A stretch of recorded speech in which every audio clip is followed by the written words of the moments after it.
Hey, so I'm gonna make a protein shake with milk, adding ice at the same time, so it's kind of like a ice blended protein shake with milk. Voila!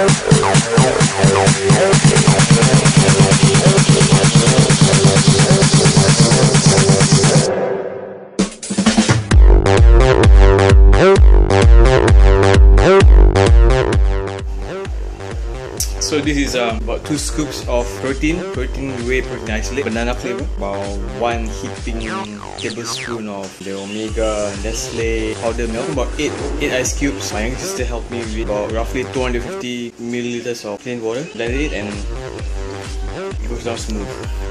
Alright, thanks.